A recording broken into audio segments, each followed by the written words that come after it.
Welcome back. Thank you for joining us at Desert Gardening News, a Star Nursery podcast. And today we got the team back again. Thank you for being here, Paul, aka Dr. Q. And we've got Madeline. Madeline, thank you so much for co-hosting this and being here. This is just such an exciting time. We are in the midst of spring, and I wanted to title this episode as April Showers Bring May Flowers. Well, it does. And so, we definitely got some showers. We did. Oh, we're so happy. What a blessing. Isn't it nice? Yeah. Well, if you don't know, I'm Joey Lynn. I am Star Nursery's certified arborist, something that I think is really cool right now, especially right now with us doing everything to preserve our urban tree canopy. And we are joined by Dr. Q himself, our Star Nursery super expert. Oh, yeah. Super horticultural advisor. Our local celebrity. The reason that you're here today is to see Paul. Well, I don't know about that, but I try my best to help out people with gardening problems like we both do. Yes, we do. So that's my main function. That's right. Getting to the community every day, helping you, the homeowner, in your little paradise that you call home. And our Dr. Q's house calls have been amazing lately. And this is our time of year. This is it. We get out and see a lot of people in the months of April, May, and even into June. Yes. So, yes. Yeah, this is our busy time. And Paul, what is it? Why don't you tell everybody exactly what they can expect if they go into their local Star Nursery and purchase a house call? Well, our house call service actually is up to an hour consultation. And we're here as a consulting only. We don't do any of the work, obviously, but we're here to help you identify problems that you may have with plants or your landscape gardens. Anything that pertains to outdoor gardening, we would like to help you with, because we want you to be successful gardeners. So anything that we can do to help resolve problems that you're having, that's the main function of Dr. Q's house calls. So we want to give you information about what the problems are and how to solve them. So and just because we don't do the work doesn't mean we don't get dirty. You don't even know how, I can't believe how dirty I am all the time. Or sunburned. Get yourself some big old sun hats. It's going to be a hot summer. And that's kind of stuff that we're going to talk about a little bit today too, is preparing for summer. We're going to talk a lot about flowers still, and enjoying this spring, and how to just continue to put beautiful things in your life. But we're also going to talk a little bit about preparation for summer. Well, everybody, here on Desert Gardening News, we like to start our conversations off by talking about the latest in the news in reference to desert gardening, as well as desert conservation. And for this month, we're actually just going to be reflecting back to the last couple of months. And the big news is that we have rain and we have precipitation. And, you know, in the month of March, we're seeing snow. And we're seeing our mountains and our valley capped with snow. We got hail down in the valley. We've got all sorts of precipitation going on. And does this mean that we're not in a drought? No, we are still in a drought. And that drought will continue to affect our communities, our wildlife, all around the Mojave Desert, all around the desert Southwest. But it is really exciting to now talk about how that's going to be affecting our gardens and our landscapes. And we have the experts here to go through and define what that is going to mean for us. So without further ado, I'm going to hand this over to our resident Dr. Q, Paul, over here. So with the rain that's been coming in and what we saw these last couple of months, you know, what does that mean for everybody here as gardeners? What does that mean for our landscapes, our gardens, our plants? Well, it means that we have finally got a little bit of precipitation, which we desperately needed. Yeah. It makes it a little easier to garden because that extra moisture helps things grow a little faster. So we've seen a lot of our spring flowers come into bloom earlier with the rainy season, and along with the weeds. But it really helps out the growth of the plants. But we have to keep in mind, like you said, that this is actually out of the ordinary for us because we've been in such a long multi-year drought, and we shouldn't forget that it may be the same next year, and that hopefully it's not. Hopefully it's more tending to what we've had this year, but we really can't expect that. The history shows and forecast shows that we're still in a very severe drought, and it's probably going to last for several more years.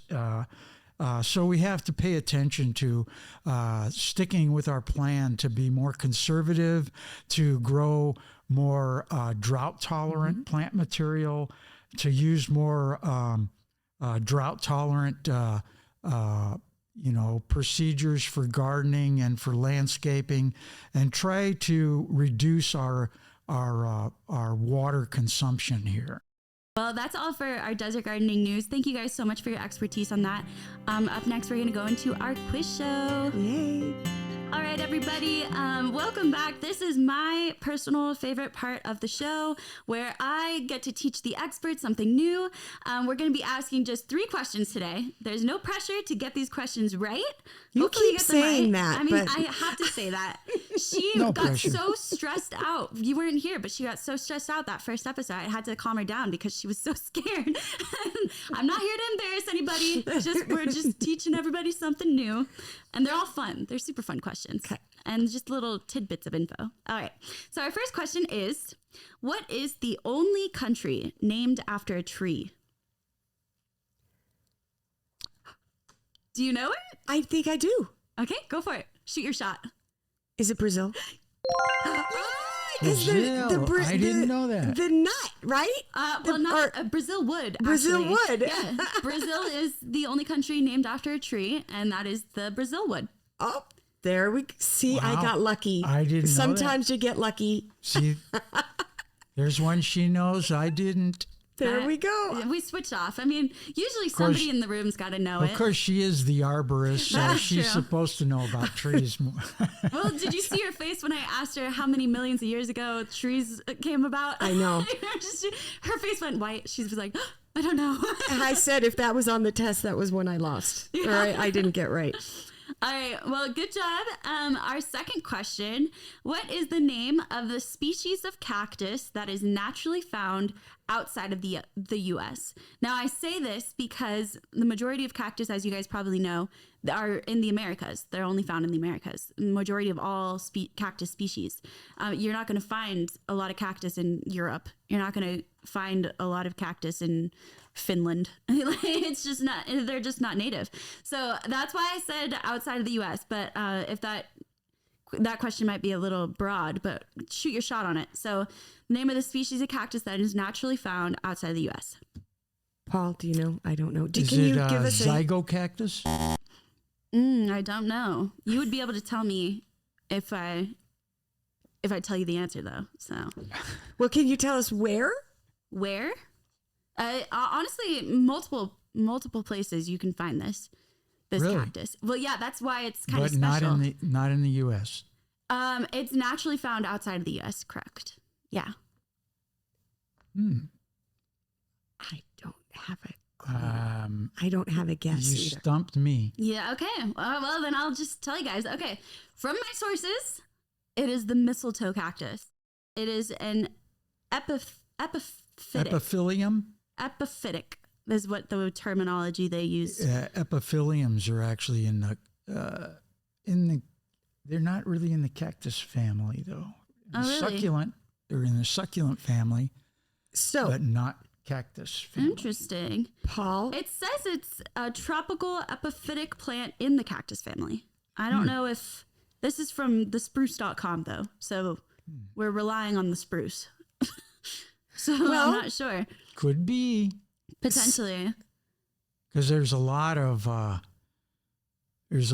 exotic type cactus, like in Mexico and South America, and even in the Orient, there's a lot of different ones. Well, Paul, why don't you? This brings up a really, really interesting conversation. Why don't you explain the difference between a cactus and a succulent for anyone that may not know? I know this would be fun. Yeah, the fact is that all cactus are succulents, but not all succulents are cactus. Mm. And the thing that actually differentiates them, a lot of people would say it's because cactus have thorns and succulents don't. That's not true, because some succulents do have thorns, but cactus grow their thorns out of little small, they're round circles that are on their stems called areoles. And it's a white little cottony spot, and they're dispersed pretty evenly up and down the stems of the cactus. And that's where the spines grow out of, and that's where the flowers grow out of. And they're the only plant with areoles, correct? I'm not positive of that, but they're one of the most common ones that do have the areoles. But they do have that distinct function of having the areoles, and the spines and flowers grow out of those. Awesome. See, everybody's learning something new today. All right. Yep, because those succulents, those agaves have some armor on them. Oh, yeah. So Sharp. succulents aren't always so gentle. Yeah, if anybody wants to phone in about their experience with mistletoe cactus or their informants about its origins, let us know, and then we can talk about it on a later show. But for now, we'll go into our last question for this part of the show. What percentage of an average tree's cells are living? What percentage of the average tree's cells are living? Yeah, so the percentage of cells within a tree, what percentage are actually alive and living? Well, I think it's pretty low because you've got so much hardwood and heartwood in there. So I would say less than 10%. Well, you are correct. According to my sources, it's only 1%. Oh. 1% of a tree's cells are living. The other 99% of cells in a tree are not living. The only parts that are living are the leaves, the phloem, and the root tips. And everything else it's made up of, they're functioning in a certain way, but they're not alive. So that's amazing. So that think about that in perspective of how big trees are and how fragile their life-sustaining cells are. How important it is that we get it right.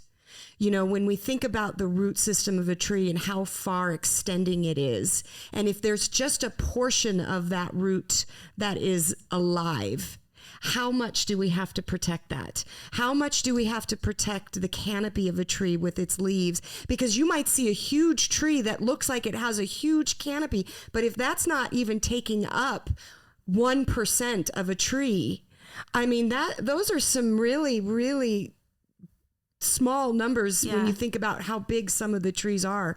It puts the urban canopy into perspective. It really does, and how important it is that we really work to make sure that any part of that 1% is functioning at its absolute best. And that we do everything to support it and nurture it and do right. As much as the top, it is on the bottom, and then the root tips. And those are what's driving that growth.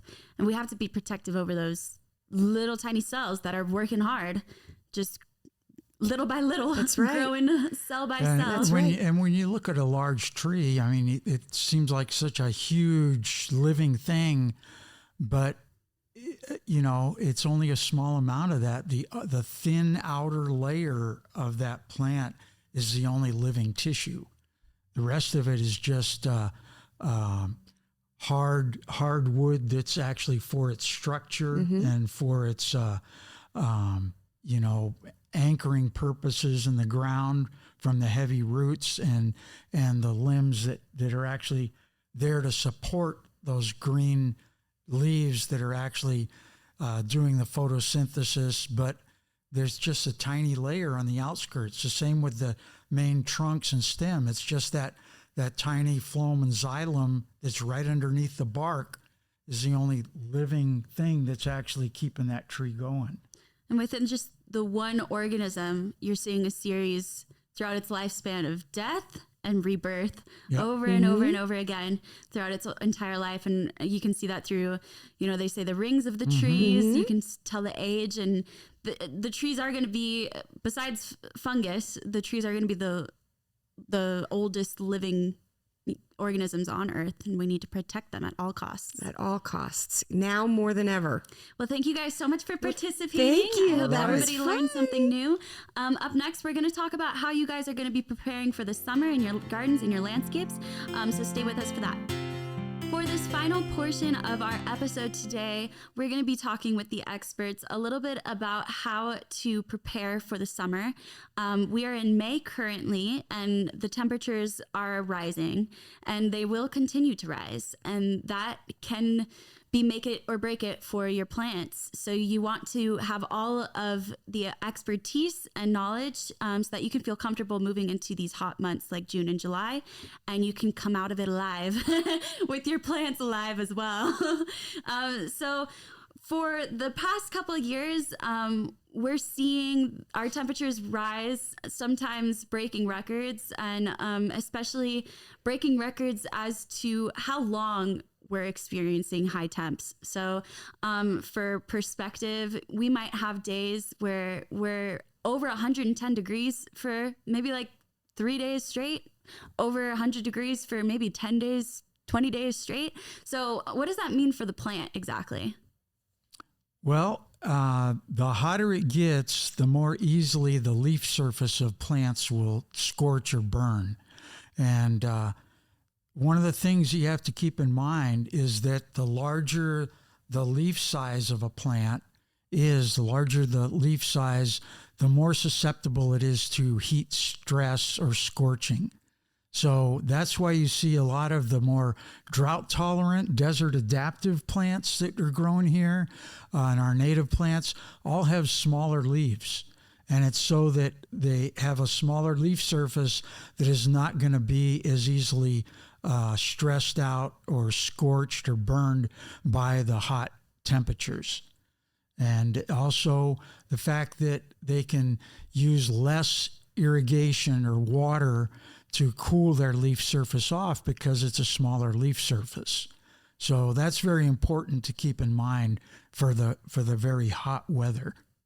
So if you have an established tree with bigger leaves, is there a way to maybe protect those leaves a little bit, or do people just kind of have to pray and no,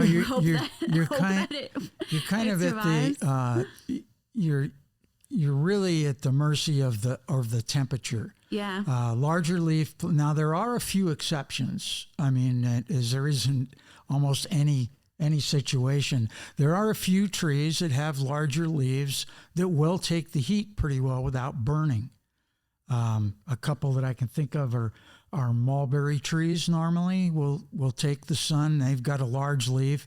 Also fig trees. They have a little hairy hairiness on the leaf surface that actually protects them from burning, and they have a large leaf. But in most cases, larger leaf trees will sunburn much, and that goes for plant material as well. Any larger leaf plant material will burn more easily in the sun, the hot temperatures. So those are the ones that you have to watch out for when we start getting temperatures over 105 to 108. Because most plants can take temperatures up to, 105. They can take extremes even over that for short periods of time. but not for long periods of time. The longer the period of heat, over 105 to 110, the longer that plant has to suffer that many days in a row of that heat is when it starts breaking down the plant tissue inside the leaf, and that's when it starts burning them. Mm-hmm. Especially the Mediterranean large trees that we have. Think of the cypress, even our pines that are very, very tall and large. When they are not receiving a nighttime temperature drop, they stress. It's that nighttime temperature drop that we're seeing is doing the most. Trees and plants are just like you and I. They need a time of recovery. And that is, they used to get it in the cooling evenings and everything kind of slowed down. But when we have evergreen trees that require a lot of water for those leaves to keep them moist, that plant has to work especially hard to continue to transfer water and nutrients up and down. It's an evergreen. It's always working to accommodate that. So how you help is things like what we're talking about today, preparing those plants as we enter into these extreme seasons, making sure that they have sufficient irrigation, that when they get irrigated long enough and deep enough, and their entire root system has been irrigated, instead of just thinking one little emitter, oh yeah, that plant, I put that plant in 10 years ago and it still has its original emitter, and everything else in the line keeps working. But then you have this one little shrub and it's privet, and it is full sun all day at the very end of the line, and the emitter is on the inside and it's getting beaten up by the sun. There's no way that that little plant can work throughout these extreme temperatures, and especially when it's extended and they don't get that nighttime dip. They can't slow down. So that's what we're talking about today, is how to protect and do that. And first and foremost, Paul, what do you think? Address the irrigation, correct? Absolutely. Most important thing is if the plant material doesn't get enough water to coat its leaf surface, then it's going to burn. And that's the only way that they protect themselves from the heat is through sucking up the water from the roots, transmitting it up to the leaf surface. Now, what happens when the temperatures are up around 112 to 115? A lot of plants can't suck up that water fast enough to coat the leaf surface, so they're going to burn. And the longer that temperature stays that hot and the leaf is starving for that water to cool it off, the more the plant's going to burn. So that's why it's important to help protect a lot of your plants. If we have extended periods of very high temperatures, then you may want to go to some type of a shade system for them to help cool them off. And there's a few ways to do that. You could use shade cloth. We sell Coolaroo brand in all of our Star Nursery locations. You'll see a display that's set up that you can buy it by the roll, or you can buy it by the yard, or actually you can buy it by the foot. I think we price it per foot. And keep in mind with that product, they come in multiple colors. The colors do not, they're not just for the appearance and to match your color scheme. The colors actually reflect a percentage of UV blockage. So you want to protect, if it's a fruit producing plant, if it is a flower producing plant, if it's a vegetable, we really recommend that you don't ever put anything above 50% on that we keep the percentage down under 50%. And we do sell, I think, a 30% shade cloth, which depending on your exposure. If you are in the full afternoon sun, so when we talk about exposure, we talk about how many hours that plant is exposed to the sun. That afternoon sun is the most damaging. It's the hottest sun of the day. If you have a plant that is experiencing 6 to 8 hours of the afternoon sun, and it is not a desert plant, it is a high to moderate water usage, moderate to high water usage plant, you would want to protect that. And you could simply use burlap in a situation like that. If it's an evergreen that you're not expecting a product from it, you're just protecting it. Burlap works really great at just breaking up the sun rays, right? Yeah, absolutely. And shade houses for nurseries or for landscape gardeners, the whole reason for building a shade house is to actually help filter the sunlight so it's not so damaging on the plants. So that can either be done by lath, where the sun is moving over the lath so that the sun directly on the plant material is going to be constantly moving, sun to shade, so that it's not getting sun constantly. That's what does the damage. So even filtering with lath or filtering with shade cloth that will lessen that concentration of that heat, direct heat on the leaf, is beneficial to helping it. And especially in things like citrus, while they're young, that is a plant that needs to be protected full sun when it's young to prevent the burning until the canopy grows in, right? So the plants that do well in full sun still might need protection early on until it gets its canopy to cover all of its very, very fragile parts. And very fragile parts are things like the bark that could be sunburnt. So when we talk about sun protection for young trees, think about and consider painting the trunks of trees that face west, or using a tree wrap, and we sell DeWitt tree wraps. They're very effective, and especially on young trees until that evergreen canopy grows in where that sun is protected. Or a tree paint. We sell a tree paint that is of sand color, natural color. Dilute it and do a light wash on any bark that is exposed. So that's a really, really good thing to do to protect from the sun. Yeah, absolutely. The sunburn damaging on a lot of plants and trees especially is very, very damaging, because what happens is the sun will actually burn the outer bark, and it'll actually start splitting open because it gets sunburned, splits open. That allows insects and diseases to enter the plant. So that paint or wrap will help protect the plant from getting diseases and insects that will get into it. It just keeps it much, much healthier. And without that protection around it, then the interior of the tree starts deteriorating as well. Yep. Be very, very careful with young plantings, and prepare for if you have a newly landscaped yard, and we're in May, and so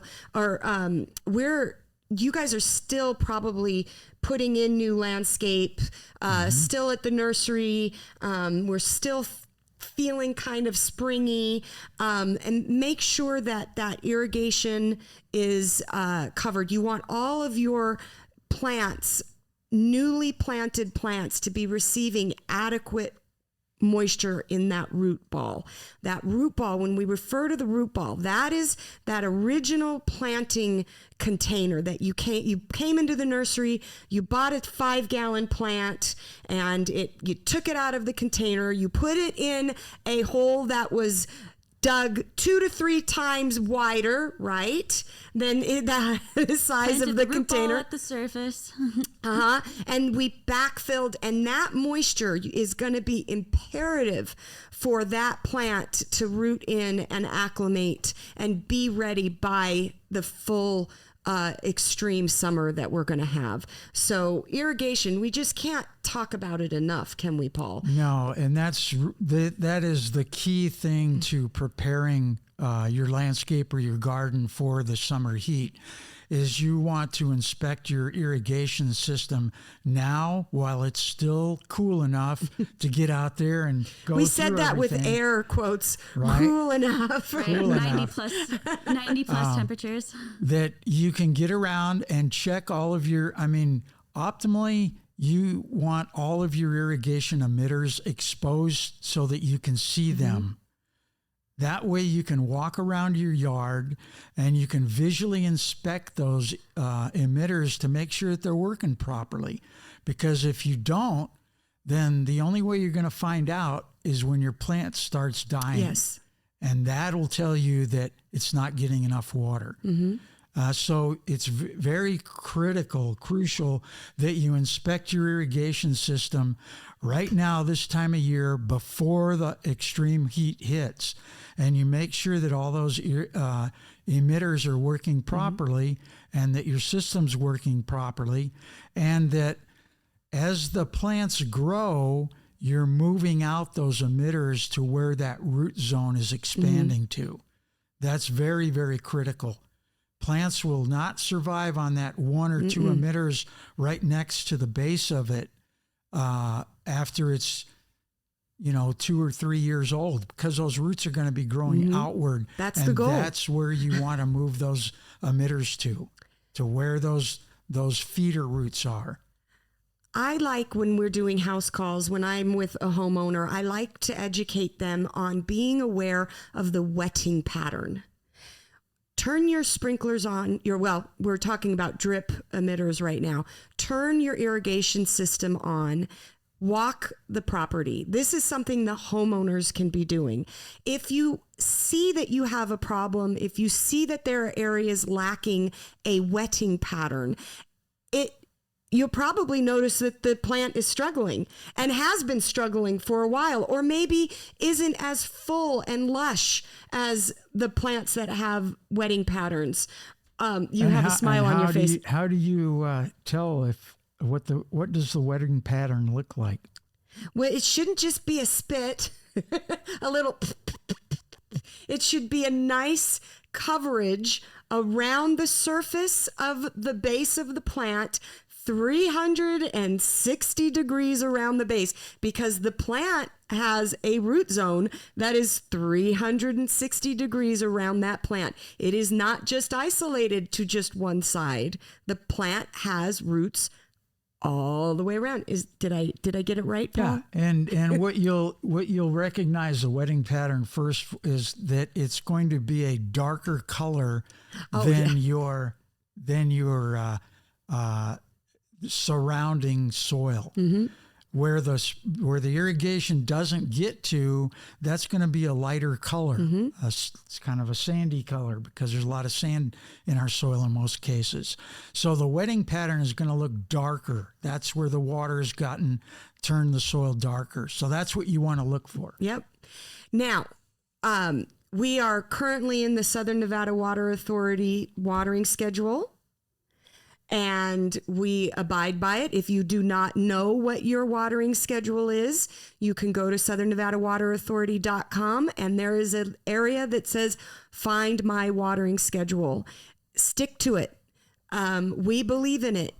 The watering that allows you for summertime watering is the max allotted watering allowed. Now, that usually pertains to lawns. For trees and shrubs, when we get the go-ahead to do 6 days a week, trees and shrubs do not typically need irrigation 6 days a week. So stick to a deep and frequent watering for trees and shrubs. So we want our drip irrigation to be scheduled for long and deep, slow output of water. That's what happens with the emitters. They are rated for gallons per hour. That's what that GPH. And so now we're going to transition, Paul, hold on to your hats, into sprinkler irrigation, because we still have homeowners that have lawns and we still want to help them be efficient in summertime watering. And this is the key. We can be responsible. We can do the right thing. So now we're going to transition into preparing for summer irrigation for lawns. First thing you're going to do, Paul, is turn on the system and see what the coverage is. Make sure it's getting to every piece of grass that you're trying to irrigate, and so that section that it's not hitting is going to start dying off. You have to have that water cover the entire area of the lawn. Mm-hmm. So that's the first thing you want to check. The next thing is you want, basically for your irrigation, what we call head-to-head coverage. One sprinkler head has to send out water far enough to reach all the way to the adjacent or next head. If it doesn't go that far, that area right underneath that head is going to have a problem getting water, mm-hmm. because the pop-up that is doing the sprinkling actually has an arching effect that's not going to reach right around the base of that sprinkler unless you have head-to-head coverage, or unless you have... We have a tool for that. We have a nozzle for that, don't we? Yes, we do. And it is called an undercut. Undercut nozzles, mm-hmm. which can be put on the top of a pop-up sprinkler. You can unscrew the nozzle and you can put on a different nozzle. And those nozzles can have different throw patterns, different distances, or in the case of the undercuts, instead of having one slit in them that sprays the water up and out, it has two splits, one that does that upward arching up and out, and then another slit that's right underneath that sprays right down mm-hmm. at the base of the sprinkler and will get that area right mm-hmm. under the sprinkler wet. So that's another option you can use. If you, and in the case of head-to-head coverage, that's not always possible when you have a very patterned mm-hmm. Scallop curved edging of around mm-hmm. around your yard. If it's in a straight line mm-hmm. pattern, then it's easy to get head-to-head coverage. When you've got a very a lot of angles in it, then it's hard to get that, and that's when you want to probably look for the undercut nozzles to put in those areas where you can't get the head-to-head coverage.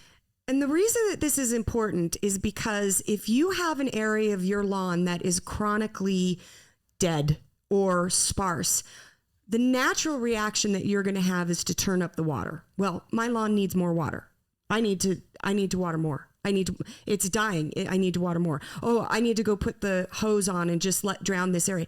And that is not the appropriate way to approach it. Water coverage is the only way to keep those areas growing and germinating new seed or growing lawn. So it's very, very important that we get the proper nozzle and that the proper coverage is 100% in every nook and cranny of your yard. If you have, let's say, a very intricate design and you're a candidate for lawn conversion and you want to keep a portion of your lawn, or maybe you don't want to go through the process of having a lawn conversion, but you want to be more efficient, then square it off, like Paul is saying, because when you square it off and you measure your nozzles and you give them equal distance, you'll better be able to reach head-to-head coverage and keep it off of your of the sidewalks or or pavers or patios, it's easier to control it if they're in straight lines. And another way to conserve is to use self-compensating emitters. We're going back to our drip irrigation. So what we were trying to do is we're trying to prevent water loss. We're trying to prevent runoff. We're trying to make sure that when we water efficiently. And with the emitters, we have a self-compensating or a pressure compensating emitter. And Paul, talk a little bit more about the engineering of those kind of emitters. Well, they actually have little valves inside them that kind of react to the water pressure, so that when you like if it was not regulated, if it didn't have that pressure compensating, if you had a long line of emitters on a certain valve or line, the water pressure is going to be much greater at the beginning of that line. And then as water flows through it and is distributed out, the pressure lessens towards the end of the line, so that there's not as much water coming out of those emitters towards the end of the line as there is at the beginning of the line. What the pressure compensating emitters do is they try to balance that pressure out through the whole line, so that each of those emitters give out the same amount of water, whether it's at the beginning of the line or the end of the line. And those are the most beneficial to use. And this is why when we come into a home, when we do the house calls and we see all the trees and shrubs are being watered with adjustable emitters, and we say we really recommend that you change those to pressure compensating or self-compensating emitter, because what tend to happen is you tend to see, oh my gosh, it's not putting out what you expect, so you open it up, and then you go along the line and you continue to open up all of the adjustables, and you've now done the opposite of what you thought you were doing, which was get more water to the base of the plants. Okay, so let's go back to the lawn irrigation again. Good. Okay, one of the things that wanted to make sure of is that we talked about, Joy Lynn had talked about the difference between lawn sprinklers and drip emitters. Lawn sprinklers are rated in gallons per minute on output. That means for an average sprinkler head, it puts out around 1.5 gallons to 2 gallons of water every minute it's on. Okay, that disperses a large area and a large amount of water over an area. Now, the lawns need that because, one, they're shallow rooted. They only grow roots to about 4 to 6 inches. So that irrigation only needs to get down to about 6 inches or so to get that whole root zone irrigated. So with lawn sprinklers, they're made to run for just a few minutes and then allowed to soak in. And then the reason that they recommend to run them for multiple times at short intervals is to prevent the loss of water through draining off or from pooling and evaporating, so that the water, not all the water that you use is getting to where it's supposed to be. So that's why the water district, and it's actually recommended for lawns, is that you water them in short periods for say 4 to 6 minutes at a time. You run them, let that water soak in, and then come back, say 30 to 60 minutes later, and water them again for another 4 to 6 minutes, and let that water go through the moist soil, and it'll deeply go in even deeper than that for that second irrigation, because it'll go through the moist soil very rapidly, and then it'll slowly penetrate the drier soil underneath. And then if you do that like 3 separate times at 4-minute intervals, that will give your total lawn about 12 minutes of irrigation, which is all it really needs. And if you can do that all at one time without it running off or without it pooling, you can do that all at once. But in most cases where you have a slight slant in the lawn, or you have areas where it pools or puddles, you don't want that because that's just wasting water. That's why they recommend the short periods over repeated short intervals to get that water soaked in as deep as you can without waste. And we don't recommend that you do a cycle at night, and especially coming into summertime when our humidity comes up, that is the potential for a fungus, right? And so the rule that I always tell everybody is we want to start irrigating our lawn about an hour before sunrise on our first one.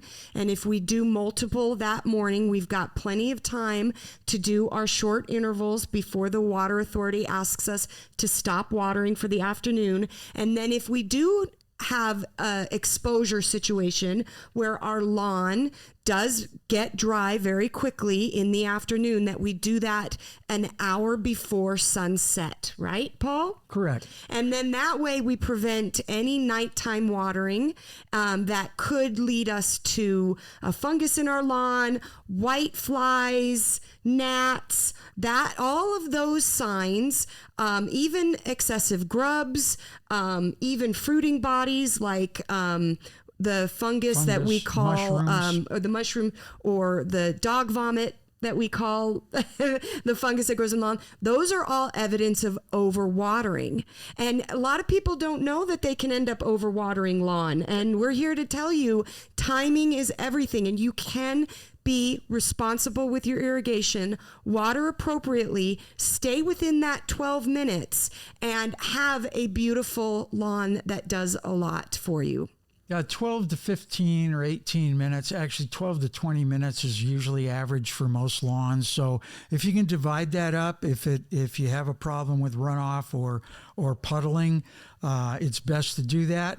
If for some reason you can't do that because of so many valves that you have running during the day, it might limit it. So you can run them for longer times with less frequency. Run them maybe twice at like 6 to 8 or 8 to 10 minutes at a time. Let it soak in good, and then the best times to water, even if you have to get all of your valves to run through the proper time of day, you can start watering as early as 3 or 4 in the morning, and then get those things scheduled because it's going to warm up, especially in the hot time of the year. I would not recommend watering that early in the cooler seasons because the lawn will stay too wet all for a longer period of time and be a possible exposure to fungus problems. But in most cases, we don't develop a lot of fungus here unless you keep that lawn constantly wet all night long. So just be aware that early morning is the best time to water. If you need on extremely hot days, if you need a later in the day watering, do it about an hour before sunset so that it has time to dry out before the leaf surface to dry out before the nighttime, because that's what the fungus comes from, is from the leaf surface and the soil surface staying too wet during those nighttime hours. And finally, Paul, as we're preparing for summer and we are in May, let's talk about preparing for any summer pests and what those pests would be. Well, as far as lawns are concerned, there's things like grubs in the soil. They can get the cutworms that will attack lawns. Also, there's white fly, some other insects that can attack it. But most of those can be controlled by a good lawn insecticide or a lawn fungicide if it's a fungus problems. And those are best applied,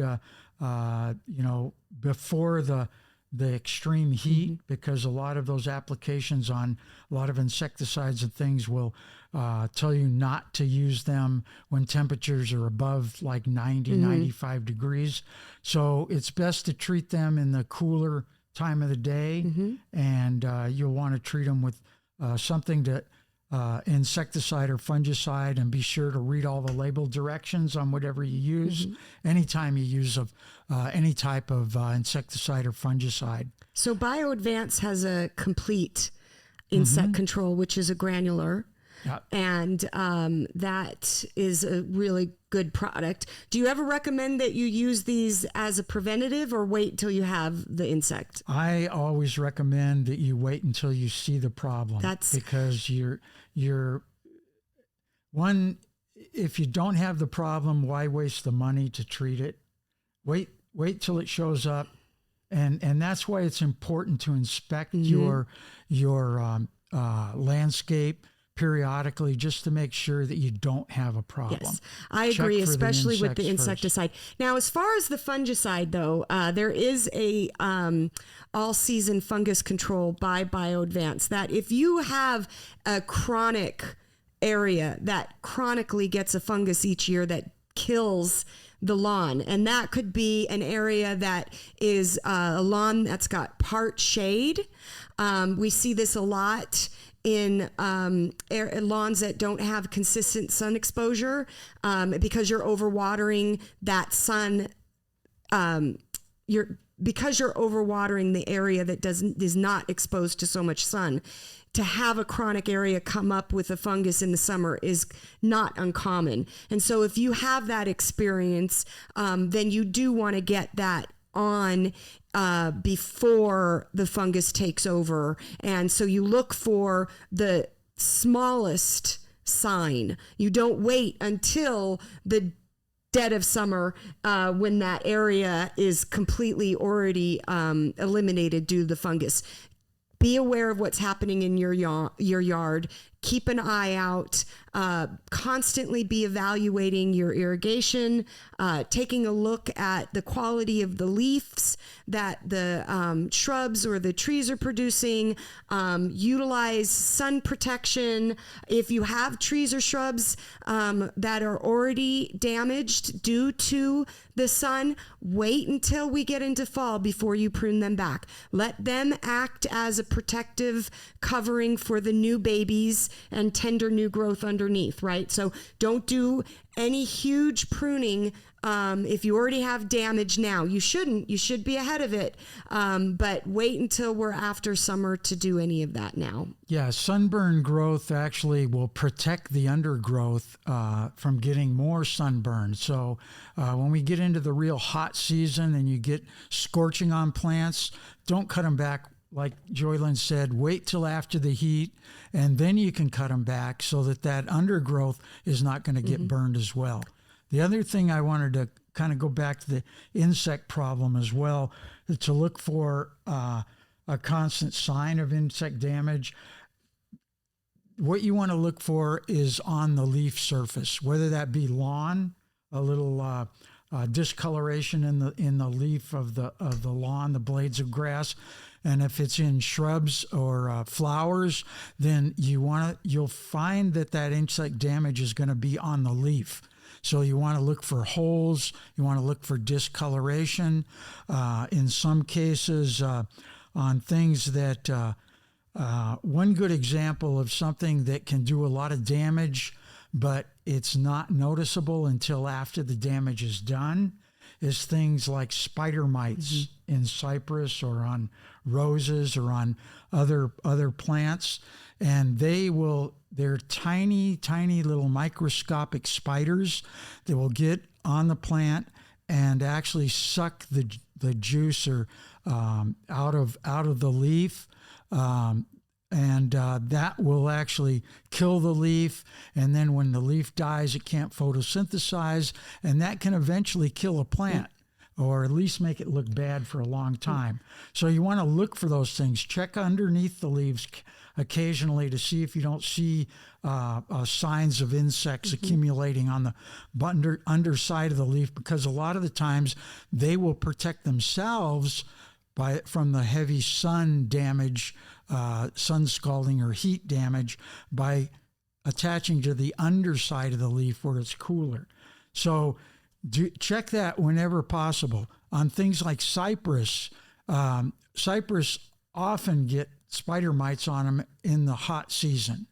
And so a good way to check them is to take a white piece of paper and shake the branches onto that white piece of paper and put it in the direct sunlight. And those little tiny specks that you see on the paper, if they start moving to try to get out of that direct sun, those are going to be spider mites. Like I said, they're practically microscopic. They'll look like tiny specks of dust on the paper. But if you leave them a few minutes and they start moving, that will be mites. Or if you put them down and scrape across them, they will leave tiny little blood stains, streaks. And that's how you can tell as well. And that's when you need to start using a miticide or start using a heavy stream of water to wash off those insects off of your plants before they get too thick. All right? All right. And we'll be talking more about all this as we enter into summer, and we'll talk about house calls that we've experienced and what your local community is facing, and maybe we'll talk about that next time. Yeah, it sounds good. Well, if you're still with us, that's all we've got for you for today. Thank you so much for being here with us, Dr. Q team and Dr. Q's house call team. Yay! We hope that everybody was able to learn something new. If you're interested in our upcoming events and what we've got going on at our garden centers, always check up on our social medias. We are on YouTube at Star Nursery Dr. Q. We're on Facebook at Star Nursery, and also Instagram, Star Nursery LV. So make sure you're checking that. Make sure you're checking starnursery.com for our event schedule as well. And check out our green pages also. So for the summer months, we'll have a new edition out that's going to have some great information. And you can pick that up for free at any of our locations. And that's going to give you some other ideas of what you can do during the month of May leading up into the summer. But thank you guys so much for your information, your expertise today. Thank you for having us. And we will see you guys next month. See ya. Bye-bye. Bye. Bye.